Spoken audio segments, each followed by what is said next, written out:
بعض اوقات جب یہ تکبر کی بات ہوتی ہے نا تو دلوں میں خیال ہی آتا ہے یہ پیسے والے تکبر کرتے ہیں، ہم تو غریب لوگ ہیں، ہم کہاں تکبر کرتے ہیں۔ یہ بھی بڑی غلط فہمی ہے۔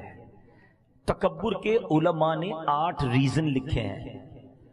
تکبر علم کی وجہ سے بھی آتا ہے، تکبر عبادت کی وجہ سے بھی آتا ہے، مال کی باری تو تیسرے نمبر پہ آتی ہے، تکبر اقتدار کی وجہ سے بھی آتا ہے، تکبر خوبصورتی کی وجہ سے بھی آتا ہے، تکبر طاقت کی وجہ سے بھی آتا ہے۔ اب علم سے کیسے تکبر آتا ہے؟ کسی بندے نے دنیاوی علم حاصل کر لیا یا دینی، علماء بھی بن گئے۔ جی میرے مذہبی بھائی بیٹھے ہیں ادب کے ساتھ، کیونکہ علماء نے کتابوں میں لکھا کہ اگر آپ دینی علم بھی سیکھ گئے اور اس کے بعد دوسروں کو حقیر سمجھنے لگے کہ ان کو تو آتا ہی کچھ نہیں، مجھے اتنا کچھ آتا ہے، تو یہ بھی تو تکبر ہے نا۔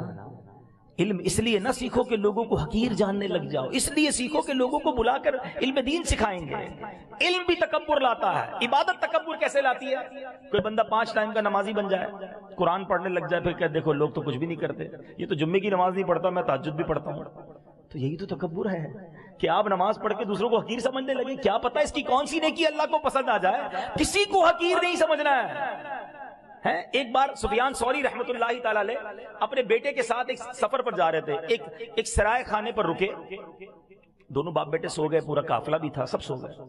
تہجد میں باپ بیٹے اٹھے اور نماز تہجد ادا کی۔ بات بڑی کمال کی ہے، تہجد پڑھنے کے بعد بیٹا کہتا ہے ابا جان یہ کیسے لوگ ہیں، سارے ہی سوئے ہوئے، کوئی نہیں اٹھا تہجد کے لیے۔ والد صاحب نے جو بیٹے کو جملہ کہا نا، اللہ کرے دل میں اتر جائے، کہتے بیٹا تو بھی سویا رہتا تو بہتر ہی تھا۔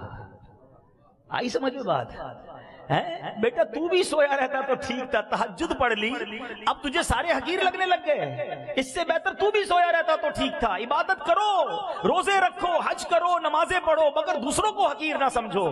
مجھے کیا معلوم میری ساری عبادتیں کہیں منہ پہ نہ مار دی جائیں۔ ڈرتے رہو اللہ جو کیا قبول کر لے۔ مالک ناقص ہوں، کمزور ہوں، جیسی ٹوٹی پھوٹی ہے تیری شان کے لائق نہیں، یہ ٹوٹے سجدے تو نے ہی قبول کرنے ہیں۔ تھوڑے سجدے کر کے پھولے نہیں سماتے، حاجی صاحب، نمازی صاحب، سخی صاحب بن جاتے، نہ کرو ایسا۔